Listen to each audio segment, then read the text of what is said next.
Good afternoon. Today I'm going to be reviewing the Revelot Hexmariner V3 Fume Blood Red Hex Mosaic Mother of Pearl version. This watch is available on Revelot.com on pre-order with an early bird price of $358, which is €306 respectively.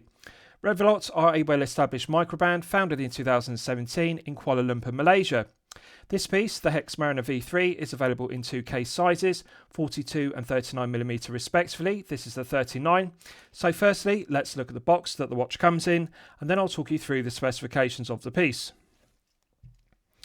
So the watch comes in a cardboard watch box, which is housed inside this outer black cardboard box. As you can see, we have the Revelot emblem and Revelot text logo in gilt. And this is the cardboard watch box itself, textured finish to the cardboard. Again, we have the emblem and the logo in gilt, very aesthetically pleasing. One removes the lid, and inside there's a cutout in the base which houses a padded pillow cushion. The watch sits upon this black padded pillow cushion, which is upholstered with black velour fabric to a good standard. And as you can see, in the base of the cutout there are two tags, and you pull on the two tags and this makes it easier to withdraw the base from the watch box, as you can see. And beneath the cutout base it houses this item, which is the cardboard warranty card. As you can see on the front it says 2 years international warranty, and on the reverse there's space to fill in the date of purchase, model number and the stamp from Revelot. There's also two QR codes on the right hand side. So the top QR code you can scan with your Android or iPhone, and that will download the owner's instruction manual with clear concise diagrams, instructions in English detailing the operation of the movement use, which is the Seiko Caliber NH35A automatic. The lower QR code again can be scanned with your Android or iPhone. That will download the owner's instruction manual, terms and conditions, and also activate the 2-year international warranty from the date of purchase. So this is innovative and they deserve credit because this is a good alternative to a printed owner's instruction manual booklet. I like the use of QR codes. Also in the lower left corner there is the two social tags, Revelot_official for Instagram and Facebook.com/Revelot for Facebook if you want to share images of your piece on socials. I want to give due credit to Revelot here because often low tier brands, and to remind you and clarify, low tier is €0 to €500 price point. This is €306 respectively. Often low tier brands only cover their watches with a 12-month international warranty. To get 2 years of international warranty in the low tier below €500 price point is excellent, and Revelot deserve full credit for that. So with regards to the specifications of the piece, this Hexmariner V3 is available in a plethora of colour options. Of the colour options, I think this Fume Blood Red Hex Mosaic Mother of Pearl version is the best looking. Also, as I've detailed, the Hexmariner V3 is available in two sizes, 42 and 39 respectively. This is the 39. Now, this is a pre-production prototype, and Revelot have informed me that the production models will feature two updates. This one has a tight bezel. They're going to make the bezel more refined and lighter in action, so that's something to note. The other notable difference is this fume dial, which is a gradient dial. They're going to make it darker than this lighter pre-production prototype. So the bezel action will be lighter and also the dial will be slightly darker. That is something to note. So with regards to the specifications of the piece, we have a 39mm case diameter, we have a lug-to-lug measurement of 44.5mm, a thickness of 12.9mm, and a lug width of 20mm.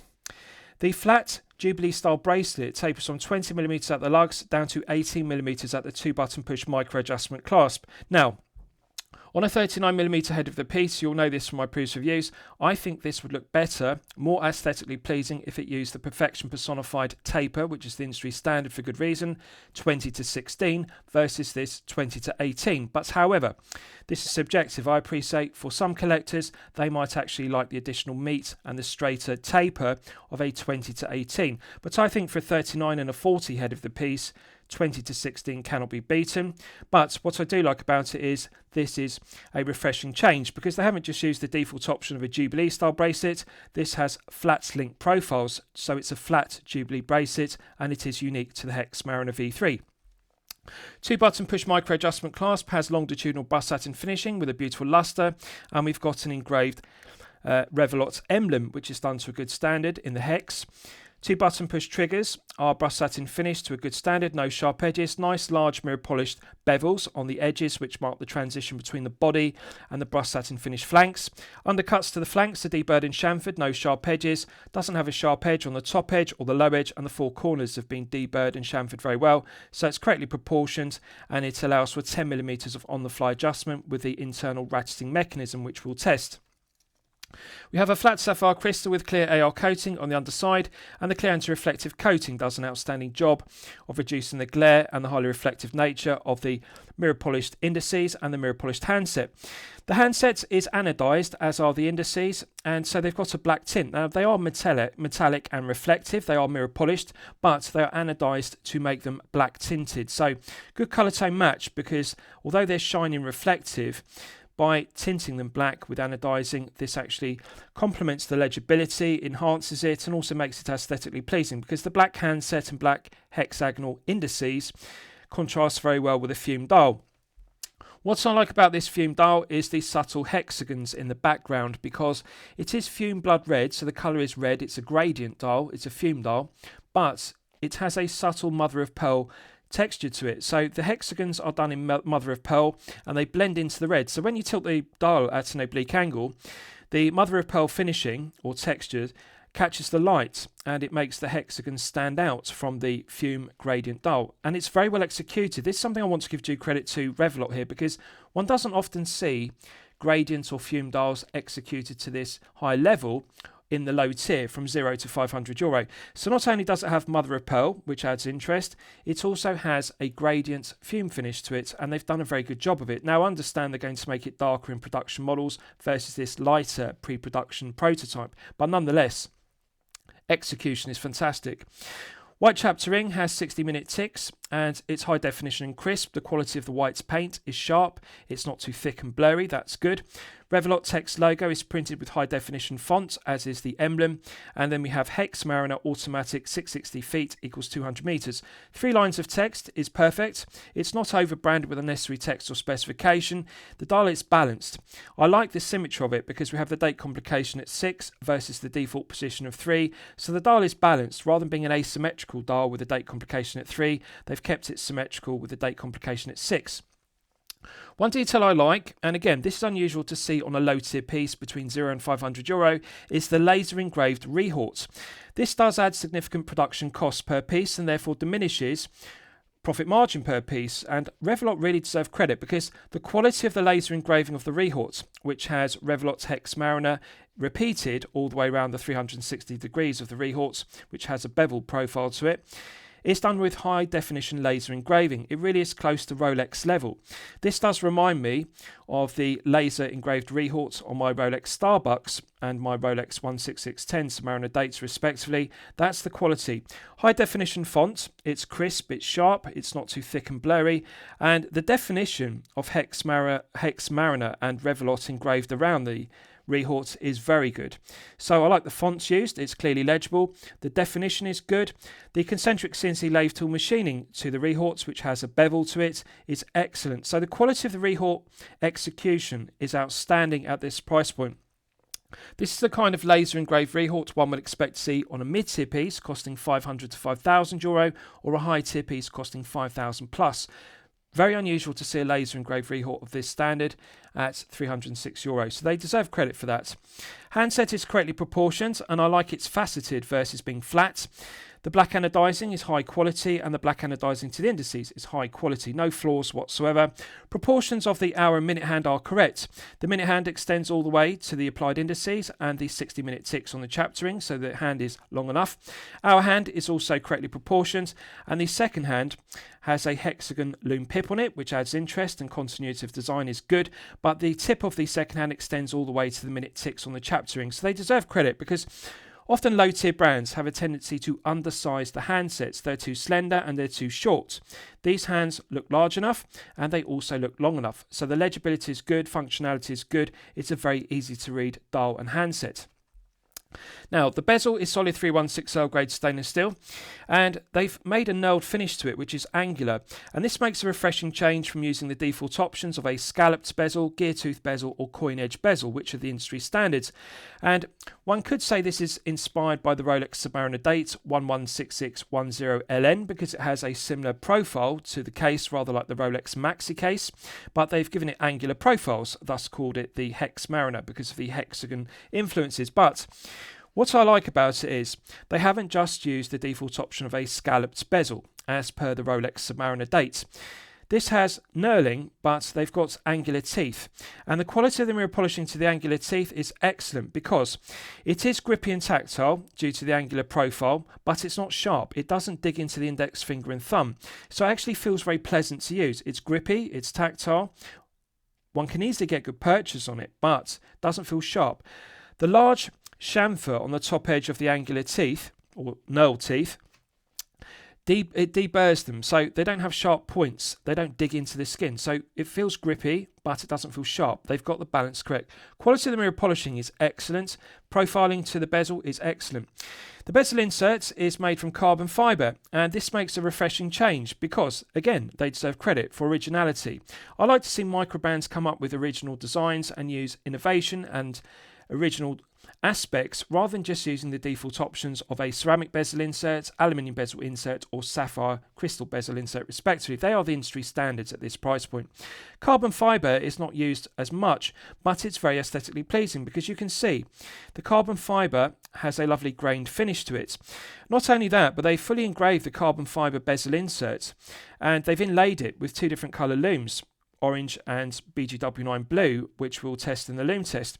But in daylight, to add interest, we've got, as an alternative to an applied Lume pip, we've got an engraved jewel shape hex for the Lume pip, or the triangle, and then what we've got is the 15-minute red ticks for the first quarter. This adds continuity of design because the red minute ticks and the red diamond shape Lume triangle at 12 o'clock complements the fume gradient dial in red. And I like it, so I think it's good.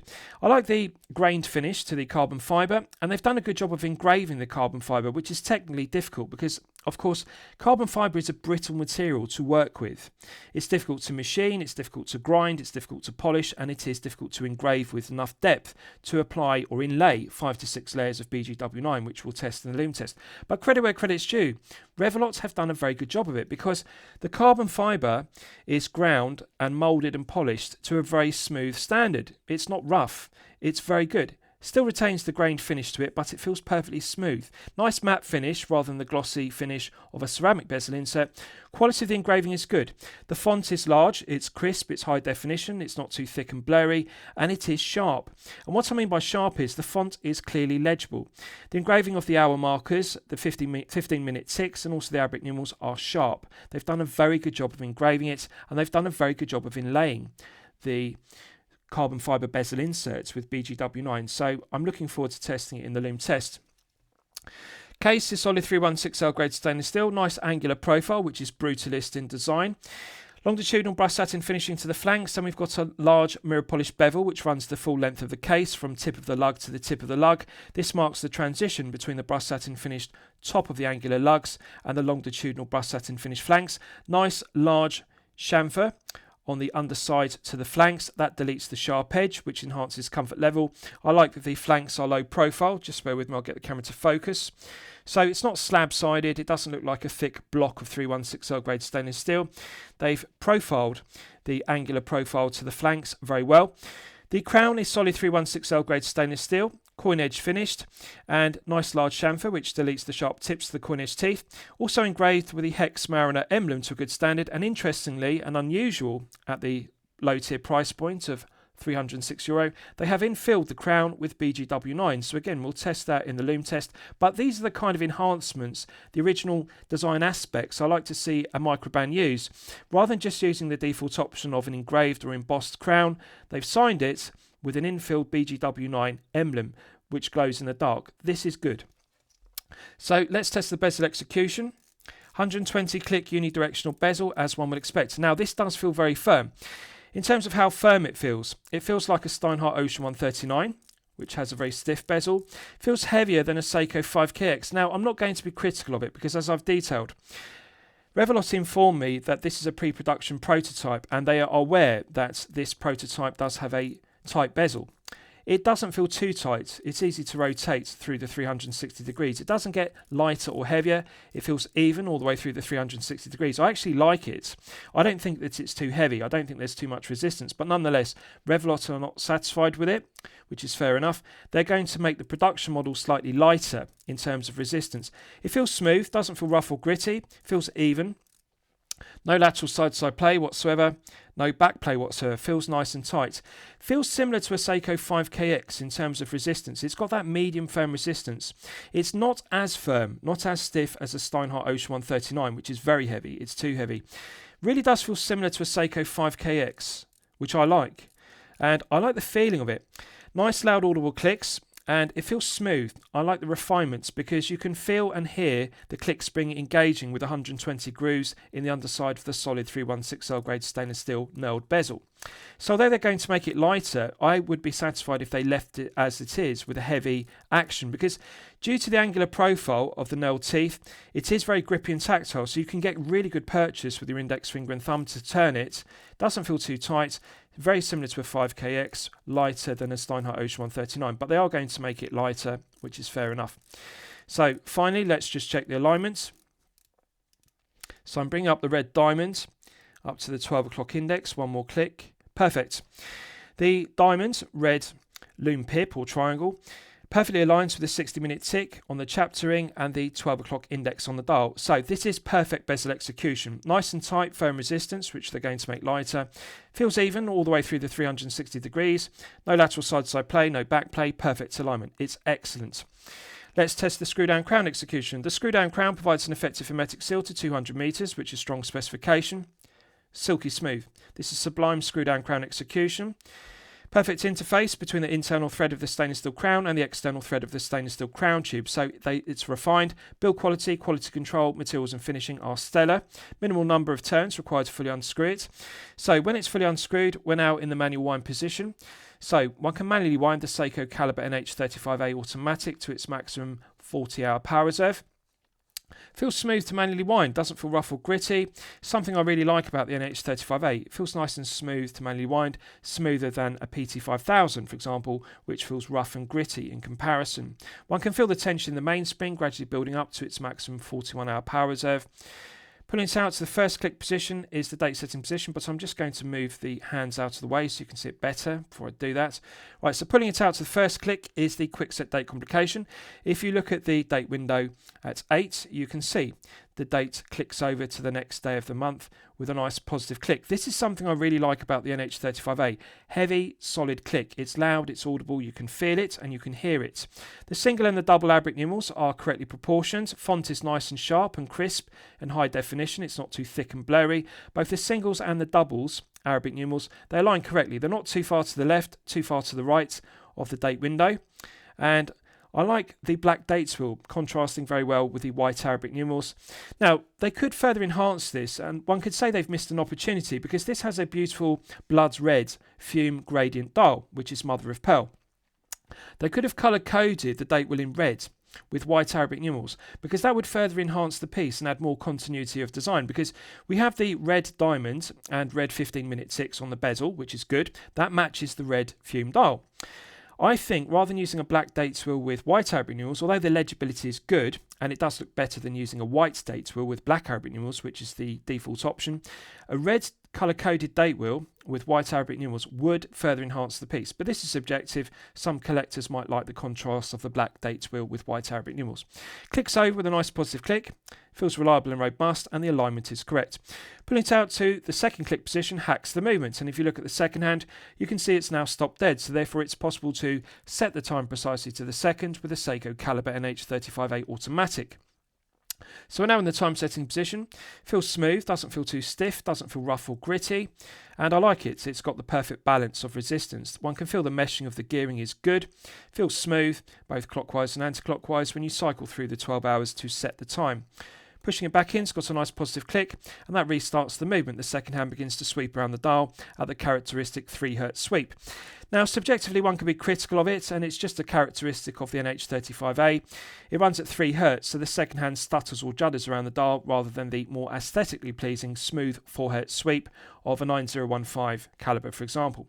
I personally prefer the smoother sweep of a 4 Hz movement, but this is just something one has to live with, the 3 Hz stutter or judder of the NH35A second-hand. However, I appreciate for the majority of collectors, this isn't detrimental and they don't mind the 3 Hz stutter or judder of the second-hand. Let's test screwing the crown back down.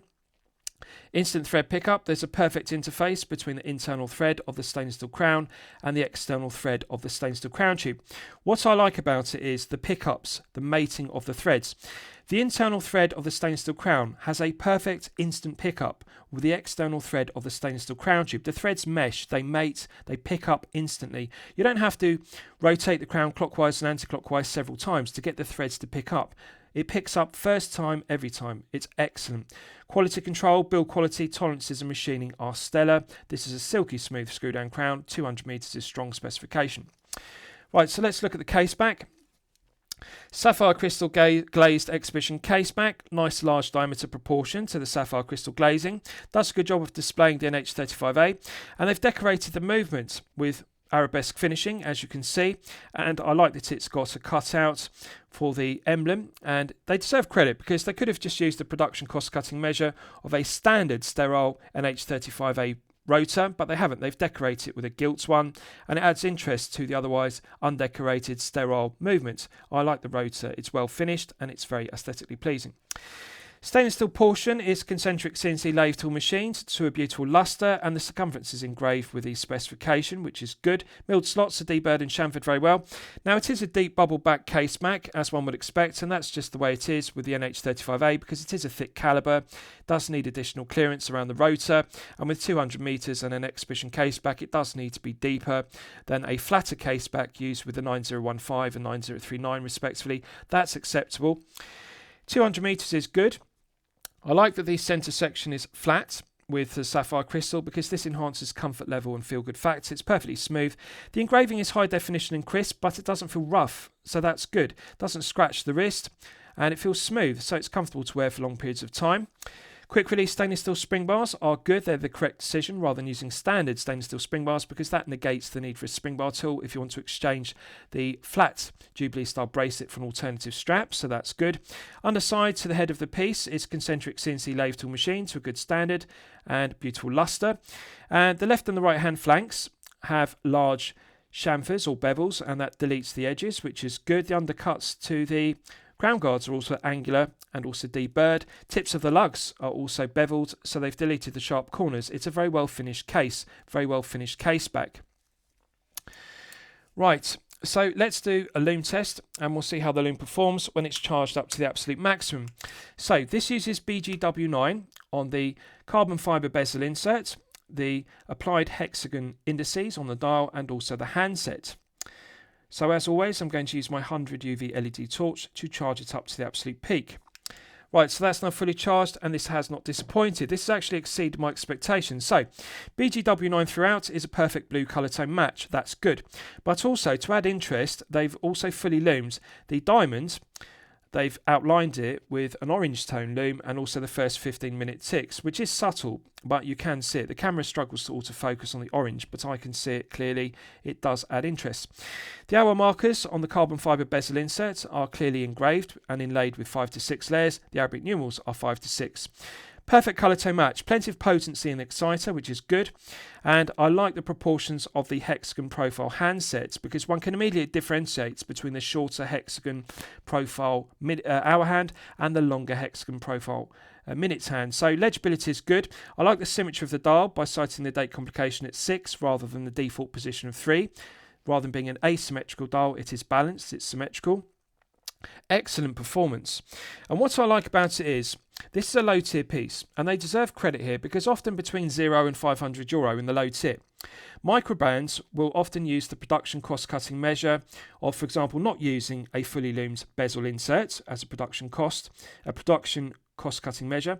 And the other thing they'll do is they'll apply, for example, 2 to 3 layers on the dial and 3 to 4 layers on the handset. But what we're looking at here is clearly 5 to 6 layers on the carbon fibre bezel insert, 5 to 6 layers on the applied indices, 5 to 6 layers on the handset. This is stellar. And they have not used that production cost cutting measure in order to maximise profit margin per piece. We're not looking at 3 to 4 layers on the dial and 2 to 3 layers on the bezel insert, for example, or 3 to 4 layers on the handset. This is a full 5 to 6 on the bezel, 5 to 6 on the dial, 5 to 6 on the hands. It is stellar. And the legibility is fantastic. Arabic numerals are clearly legible on the engraving to the carbon fibre bezel insert. The applied indices are correctly proportioned, legibility is good, the handset is clearly legible, and even the hexagon Lume pip on the sweeping second hand is clearly legible. Fantastic. Revelot really deserve credit. This is stellar performance, and I really like the blue tone of the BGW9, and also like the interest, and I'm just going to shine the torch on it so you can see it. You can see it around the diamond as an alternative to a Lume pip. They've actually used, it looks like fluorescent orange when you apply the UV light to it. And in the dark, it does actually glow. Now, it doesn't glow as bright as the BGW9 because it's orange superluminova, but they have lumed it, as you can see. This does add interest, and I like it. I think it's a good feature. So it's orange, rather than being C3, which is green, or alternatively BGW9, which is blue, which are the industry standards. They've used something different, orange superluminova. And I think it adds interest, and it does look very good. I like the way the diamond, as an alternative to a Lume pip or a triangle, is outlined with the orange. Very aesthetically pleasing. And these are the kind of enhancements or original aspects of the design I like. This is what I like about Revelots. This is not an homage or a clone of a established design such as the Submariner or, for example, the Seamaster or the Black Bay. This is an original design. Now, of course, it is inspired by the Submariner dates 116610LN with the maxi case, but it has angular profiles. But they have changed enough of it, so it's not like an homage. It's different. And the carbon fibre fully lumed bezel insert is something I really like about it. It's original. So stellar performance. Right, so let's examine the bracelet in detail. So this is a Jubilee style bracelet, but again, they deserve credit because they haven't just used the default option of a regular Jubilee style bracelet with curved profile links. It's flat profile, rather like a flat link bracelet. So really it's a combination between the two, a flat link bracelet and a Jubilee style bracelet, and I like it. Mirror polished centre links are polished to a flawless standard. Nice large bevels on the top edge and the lower edge of the flanks. This looks good, it's aesthetically pleasing, but also serves a purpose because it deletes the sharp edge on the top edge and the low edge of the flanks.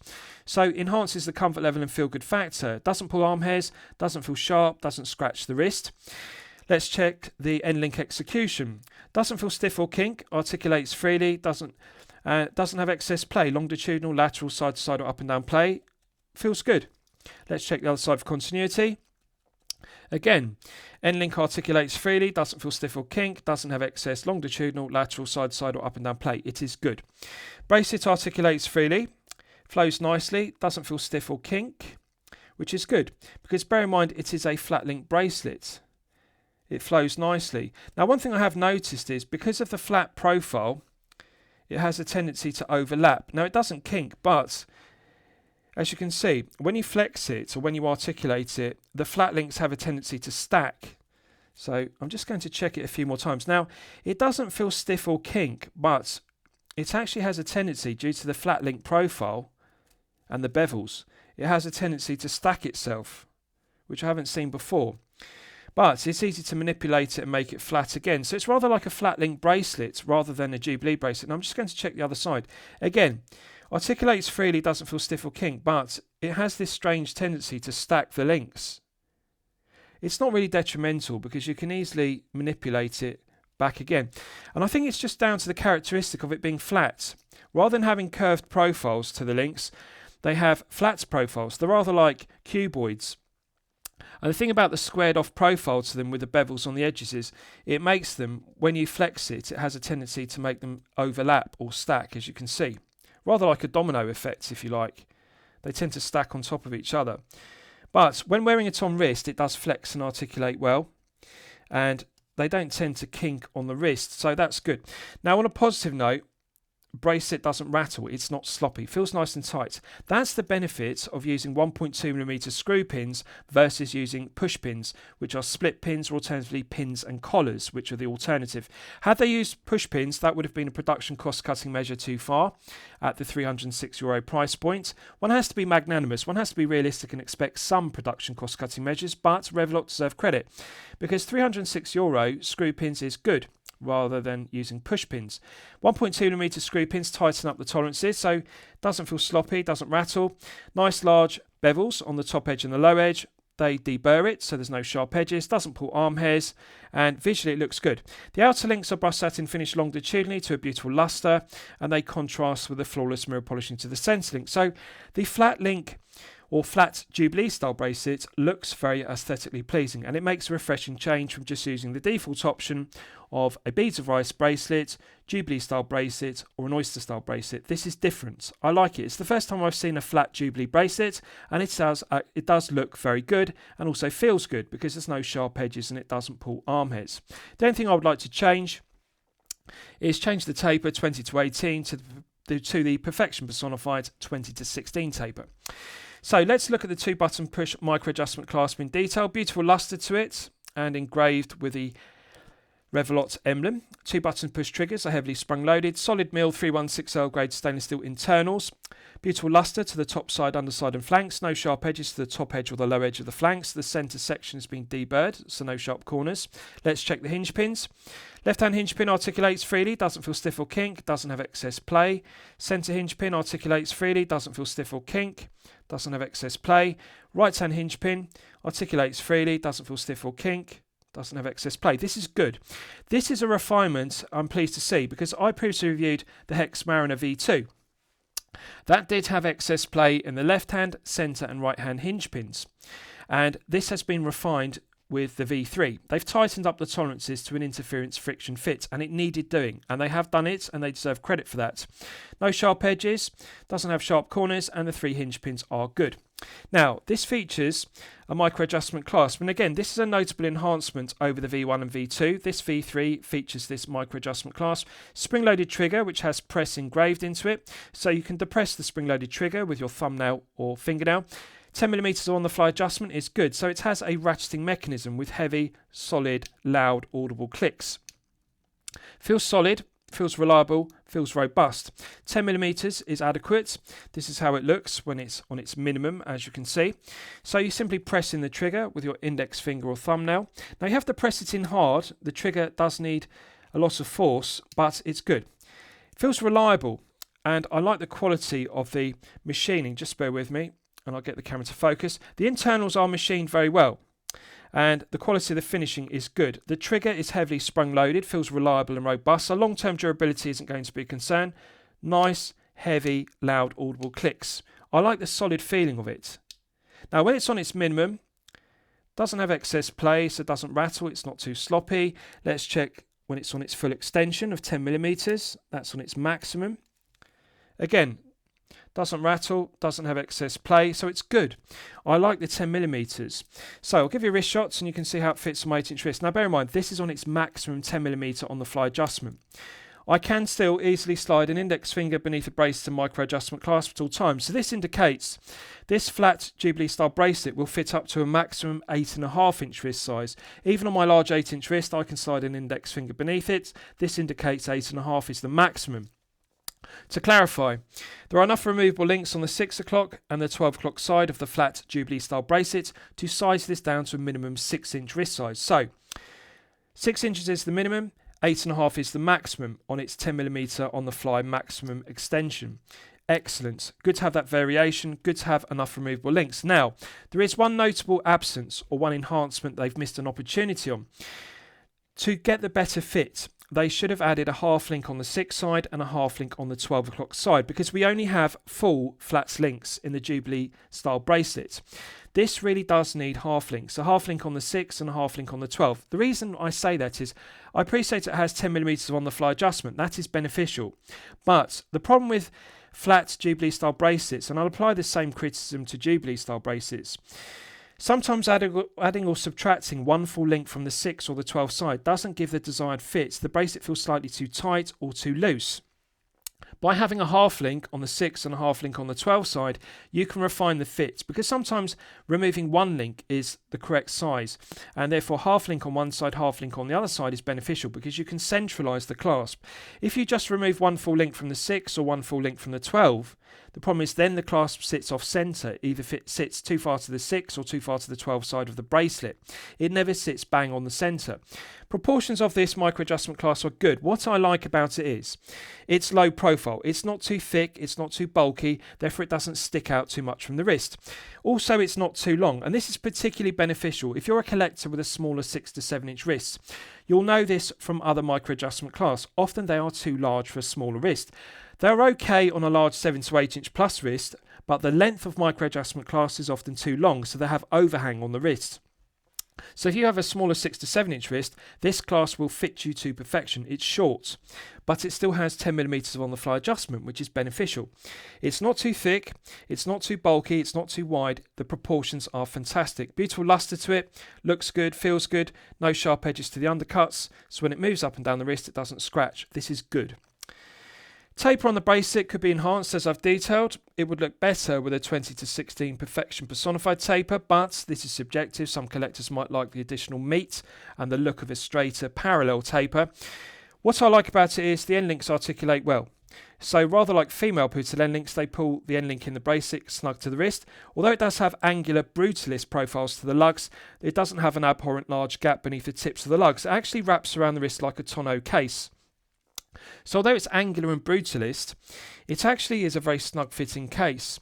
Now the thing to note is, and this is a negative, this piece does have significant heft, which is a surprise because with a 39mm on a flat Jubilee style bracelet with a micro adjustment clasp, so I would expect this to be circa 150 grams. That's the industry standard for a 39 or a 40 piece on a solid bracelet. It's actually 164. Think about that for a moment. This is 14 grams in excess of the 150 grams sweet spot. And it is notable, you can really feel the heft on wrist.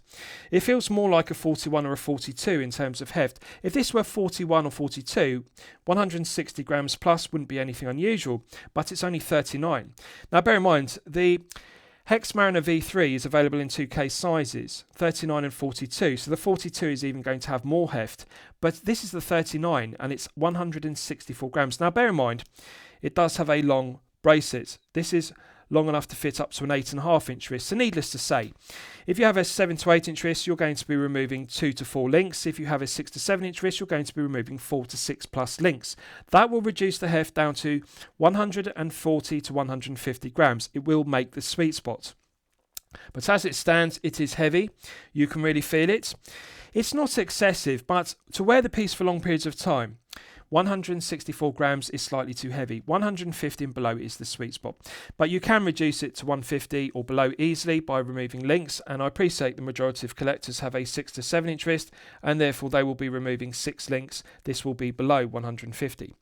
Comfort level is good. Feel good factor is good. Now, although it does have heft, the head of the piece perfectly balances the bracelets. It is actually beneficial that it has a 20 to 18 taper because this does have a thick case and it does need some additional heft on the bracelet to balance the head of the piece.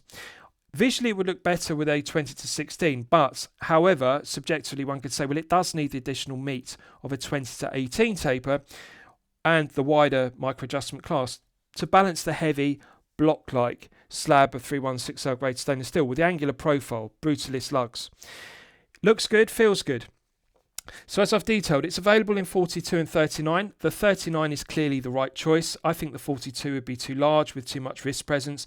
Even on a large 8 inch plus wrist size, the 42 is going to be too heavy and too large. It would dominate the wrist too much. This 39 is good. It gives enough wrist presence to satisfy. Visually it looks and feels more like a 40, even though it's 39. The reason why it looks and feels like a 40 rather than a 39 is because we have this angular profiling to the bezel rather than a scalloped bezel. This looks more aggressive. The bezel actually looks visually larger diameter than it is in reality. The angular profile to the brutalist case also visually makes it look more aggressive, it looks more bulky. So the angular profiling to the case makes it look more like a 40mm head of the piece with a 40mm bezel, rather than the 39, which it actually is. Thing that surprises me about it, and again, this is particularly beneficial if you're a collector with a smaller 6 to 7 inch wrist, this has a compact lug to lug of only 44.5mm. You'll know from my previous reviews, 48mm is the sweet spot. That is the perfect lug to lug measurement, regardless of whether you have a 6 to 7 inch wrist or a 7 to 8 inch wrist respectively. So at 44.5, it's well below the 48 sweet spot. Now, I'm not going to be critical of it. Why not? Well, because this is a 39. It's clearly intended for collectors with a smaller 6 to 7 inch wrist. Revelot have clearly made the 42 for collectors with a larger 7 to 8 inch plus wrist size. Now bear in mind, this is meant for collectors with a 6 to 7 inch wrist, and therefore 44.5 is actually a very good lug to lug. It's compact. The benefit is you can see the tips of the angular brutalist lugs sit very close to the wrist. There's a nice large angular undercut to the flanks. It's not thick and slab sided. So this is a compact case, and it does visually look compact. So this will really benefit a smaller 6 to 7 inch wrist. The fits will be very good. Even on my large 8 inch wrist, it's a very compact case. It fits very snug, looks good, feel good factor is good, comfort level is good. I do really like the blood red hex mosaic mother of pearl dial. I like the subtle hexagons, the way they catch the light with a mother of pearl finish. Also like the gradient fume dial, the way it graduates from a lighter red in the centre to a darker red around the circumference where the chapter ring is. The dial is absolutely gorgeous. It's very aesthetically pleasing. The hexagons are subtle in mother of pearl, and rather than being textured, it has a nice smooth finish to it, which is reflective. And I really like the reflective property of it, the way it changes from a lighter red to a darker red, and the hexagons are subtle, but they catch the light with a mother of pearl finish. It's a very well executed dial. Also like the grained finish to the carbon fibre bezel inserts. Again, it adds interest to it. So it's a good looking piece, but does look aggressive due to the scalloped angular teeth to the bezel and also the angular brutalist lugs and the flat link Jubilee bracelet with the angular bevels. It's a great looking piece. Beautiful lustre to the bracelet. I like the mirror polishing, and I like the way it contrasts with the brushed satin finishing. Quality of the brushed satin finishing to the head of the piece and the bracelet and the clasp are stellar. Excellent at this price point in the low tier. So it feels balanced, but it does have heft. That's something to note, 164 grams. But reducing it to 150 will enhance it, and I like it. I like the feeling of it. Right, so let's discuss the movement used, because it's my favourite aspect of the piece. Now, you'll all be familiar with the Seiko NH35A Automatic, which is made in 2 plants by Seiko, Japan and Malaysia. Now, needless to say, Revelots are a microbrand based in Kuala Lumpur, Malaysia, so obviously they're using the Malaysian version of the NH35A versus the Japanese-made version. In terms of build quality, quality control, materials and finishing, there's no discernible difference between the Malaysian and the Japanese-made versions of the NH35A. They're both equal quality. It's been in service since 2011, so at this stage in 2025, it is a reliable, well-proven workhorse Malaysian calibre. Its reliability has been proven beyond question. As I detailed, I like that they haven't just used the standard sterile NH35A rotor. They have decorated it with gilt, and I like the arabesque finishing to it, and also the cutout for the emblem in silver. It does add interest to it.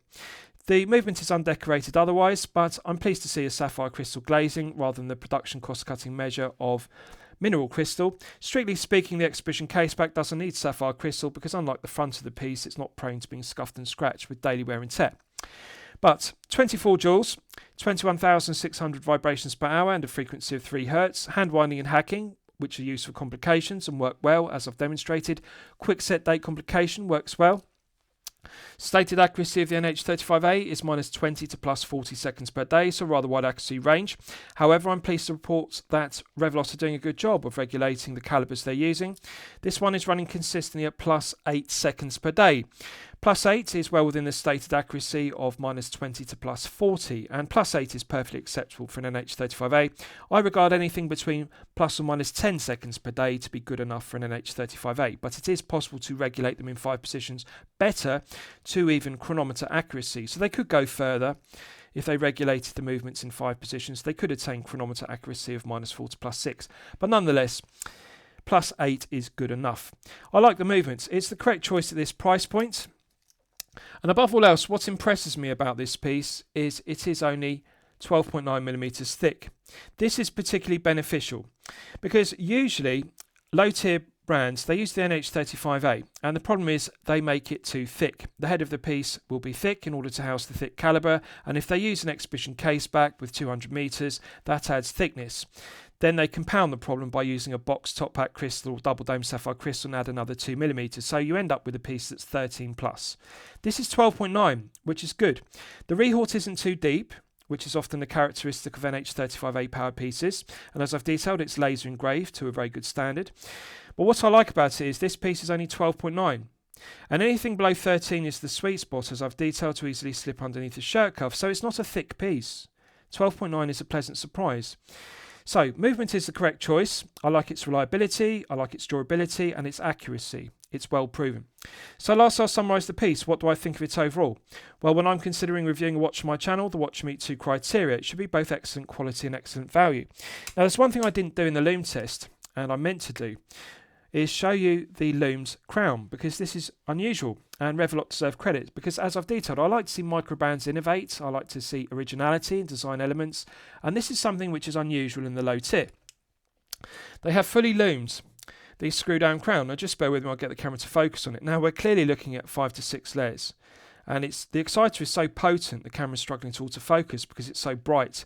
But what they've done is they've engraved the Revelot brand emblem into the crown, and then they've infilled it with 5 to 6 layers of BGW9, and you can see there's a perfect colour tone match between the crown and the BGW9 used on the bezel insert, the dial and the hands. But nice to see, I'll just shine the torch on it and you'll be able to see it better. You can see it's engraved, they've engraved the emblem, it's like a star with high definition engraving. There you are, you can see it, the camera's auto-focusing on it. And what they've done is they've infilled it with a full 5 to 6 layers. Now, this is unusual. One doesn't often see this on low-tier pieces between 0 and 500. But it's really good. And it adds interest to it, as you can see. The fully loomed crown. I like it.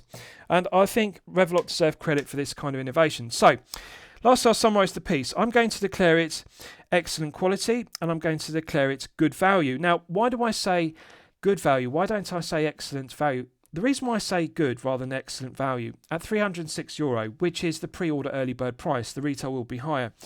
This does face some stiff competition from other low-tier microbrands at €306. There are a plethora of low-tier microbrands using the NH35A. With BGW9 and a fully loomed ceramic bezel insert and a micro-adjustment clasp. This is strong specification at this price point. The build quality, quality control, materials and finishing are good. I like the innovation with regards to the design, the use of a flat link Jubilee style bracelet, the use of carbon fibre which is fully loomed on the bezel insert, and the dial execution is excellent, mother of pearl with a fume gradient dial. All these aspects add value to the piece, but I can't say it's excellent value at €306 due to this facing some stiff competition from other similar price microbrand pieces with the NH35A.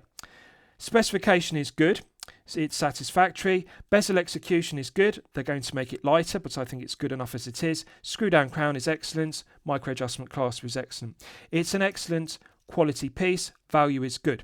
So I'm going to recommend it to your consideration. I hope you've enjoyed my review of the Revelot Hexmariner V3 Fume Blood Red Hex Mosaic Mother of Pearl version.